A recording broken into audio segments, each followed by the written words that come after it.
ભલે હોય રૂપ ઓછું પણ વણાટે વજુ થાય, એકતાના એ સૂત્રે જગત આખું ઢંકાય.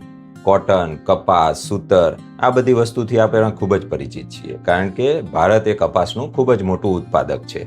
આપણે જે કપાસ પ્રોડ્યુસ કરીએ છીએ એ કપાસ જીનિંગ મિલમાં જાય છે. જીનિંગ મિલમાં એમાંથી કપાસિયાઓ દૂર કરી અને એની ગાંસડી બનાવવામાં આવે, જેને બેલ કહેવામાં આવે. આ બેલ સીધી એક્સપોર્ટ થાય અને આપણે ઇન્ડિયામાં જે યુઝ થાય છે એ સ્પિનિંગ મિલમાં જાય.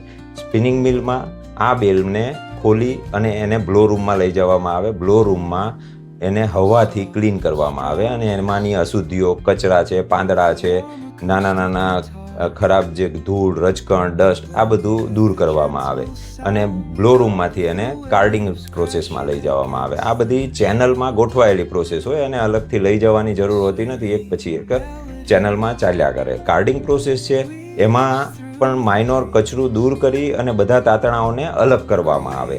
આ અલગ થયેલા તાતણાઓનો બંચ બની અને એને કોમ્બિંગ પ્રોસેસમાં લઈ જવામાં આવે. કોમ્બિંગમાં દાંતીઓ કેમ આપણે વાળ ઓળીએ અને ગૂંચ નીકળે એ રીતે કોમ્બિંગ કરીને તાતણાઓને સીધા કરવામાં આવે અને એમાંથી વધારાની અશુદ્ધિઓ આ બધી જગ્યાએ થોડો હવાના પ્રેશરનો ઉપયોગ થતો હોય છે. નાના તાતણાઓ, નાના પાર્ટિકલ, કચરું, જે ગૂંચવાઈ ગયેલું છે રૂ, એ બધું દૂર કરવામાં આવે અને કોમ્બિંગમાં બધા તારને એક સરખા એક સાથે કરીને નાની પૂણી જેવું બનાવવામાં આવે. પછી આવે ડ્રોઈંગ પ્રોસેસ. આ પ્રોસેસમાં બધા તાતણાઓને એક સરખા એક લાઇનમાં ખેંચવામાં આવે અને બાજુમાં ગોઠવવામાં આવે અને એની પૂણીઓ જેવું બની જાય અને આ પૂણીઓ બાજુમાં ગોઠવાય અને એક સીધું લાંબુ પોચું દોરડું બની જાય અને એને રોઈંગમાં લઈ જવામાં આવે. રોઈંગમાં આ બધા તાતણાઓને એકદમ ખેંચીને પેરેલલ કરીને એક સમાંતર કરી અને સાથે જે બાજુમાં હોય છે એને આગળ પાછળ કરીને લાંબી દોરી બનાવવામાં આવે અને હલકા વળ આપવામાં આવે, જે એક ફાઇનલ બોબિન ઉપર વીંટાઈ જાય. આ બોબિનને ફાઇનલ સ્પિનિંગ પ્રોસેસ જે કહે છે, કે જે હવાથી અથવા તો રિંગ પ્રોસેસથી થાય છે.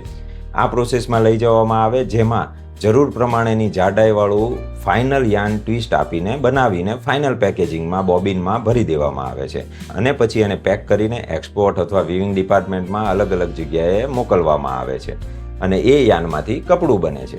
તો આજે આપણે જાણ્યું કે કપાસમાંથી યાર્ન કઈ રીતે બને છે, જે કપડાં બનાવવા માટે જરૂરી છે, અને આગળ આપણે બીજા જે નેચરલ ફાઇબર છે અને જે સિન્થેટિક યાર્ન છે એમાં રો મટીરિયલમાંથી કઈ રીતે પ્રોસેસ કરીને યાર્ન બનાવવામાં આવશે એ અલગ જોશું.